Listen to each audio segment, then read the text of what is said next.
Assalamualaikum warahmatullahi wabarakatuh. Kembali lagi di video kali ini, saya akan menjelaskan tentang apa sih OSI Layer itu. OSI Layer atau Open System Interconnection adalah model referensi yang diciptakan dari sebuah kerangka yang bersifat konseptual.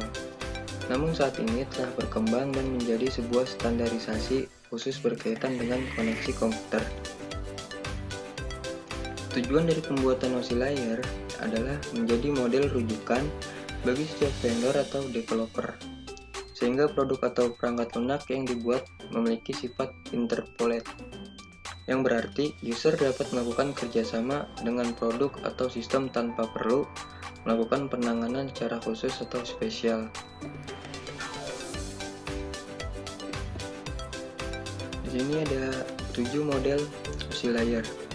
Yang pertama, application layer atau lapisan ketujuh.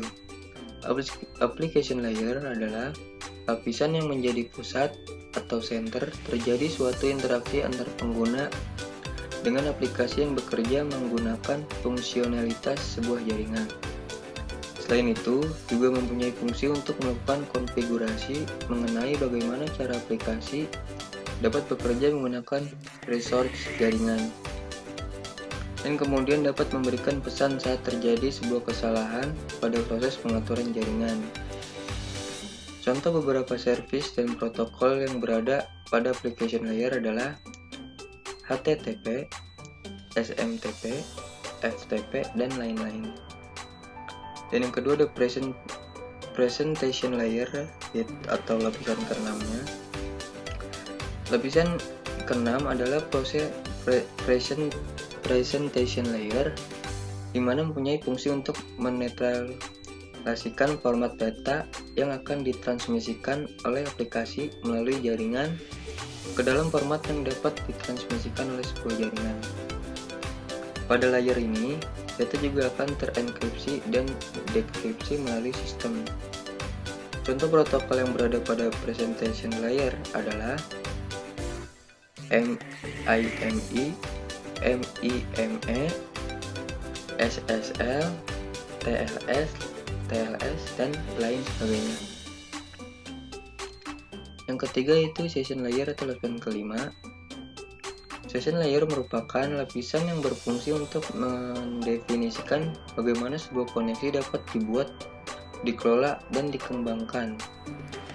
Contoh protokol yang berada pada session layer adalah NFS, SMB, RTP, dan lain-lain. Yang keempat ada transport layer atau lapisan keempat. Transport layer mempunyai fungsi untuk memecah data menjadi paket-paket data, serta memberikan nomor urut untuk setiap paketnya, sehingga nantinya dapat disusun kembali saat sampai pada tujuan. Pada layer ini juga menentukan protokol yang akan digunakan untuk mentransmisikan data seperti protokol TCP. Protokol tersebut akan mengirim paket data sekaligus memastikan bahwa setiap paket telah diterima dengan sukses dan tepat sasaran. Selain itu juga dapat mentransmisikan ulang terhadap paket yang hilang atau rusak ketika proses pengiriman. Yang kelima ada network layer. Tugas dari network layer adalah membuat header atau paket yang berisi informasi IP atau Internet Protocol, baik IP pengirim atau IP tujuan data.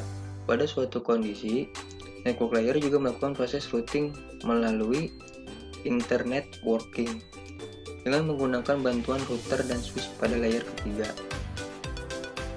Dan yang keenam ada data link layer atau lapisan kedua. Pada data link layer memiliki tugas untuk menentukan setiap bit data dikelompokkan menjadi format yang disebut dengan frame. Pada level ini juga terjadi koreksi kesalahan, flow control, pengalamatan hardware atau perangkat keras seperti halnya pada MIC address atau Media Access Control Address, serta menentukan bagaimana perangkat jaringan seperti hub, repeater, bright, dan switch pada layer 2 dapat beroperasi. Untuk spesifikasi IEEE 802 dapat membagi tingkatan menjadi 2 level, yaitu lapisan Media Access Control atau MIC, dan lapisan logistik link control atau LLC. Yang ketujuh ada physical layer atau lapisan yang pertama. Model OSI layer terakhir dan yang paling utama adalah physical layer. Fungsinya adalah untuk mendefinisikan media transmisi jaringan, sinkronisasi bit, metode persinyalan, serta membangun arsitektur jaringan seperti pengkabelan dan topologi jaringan.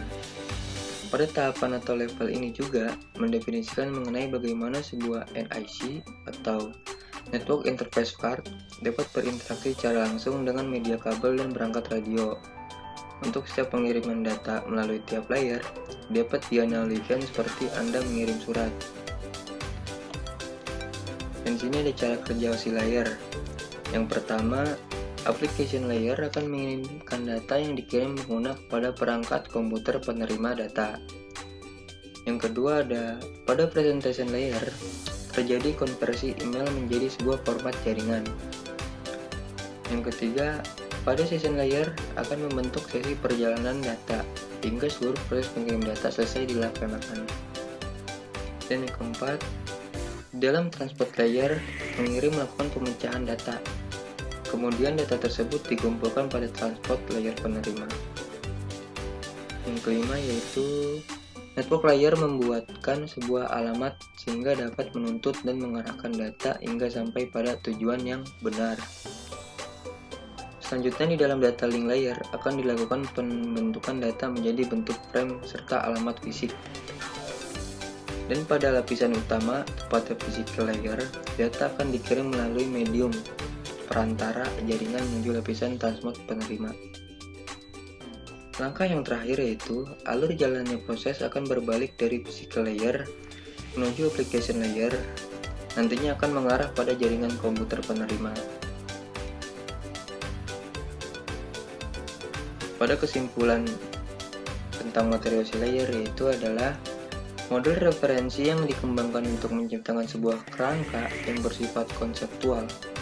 OSI layer ini juga memiliki 7 model layer yang terdiri atas application presentation, session, transport, network, data link, dan physical layer. Untuk setiap level mempunyai peran dan fungsi masing-masing dengan cara kerja pengiriman dari setiap model dilakukan secara berurutan. Oke, sekian dari saya. Kurang lebihnya mohon maaf. Assalamualaikum warahmatullahi wabarakatuh.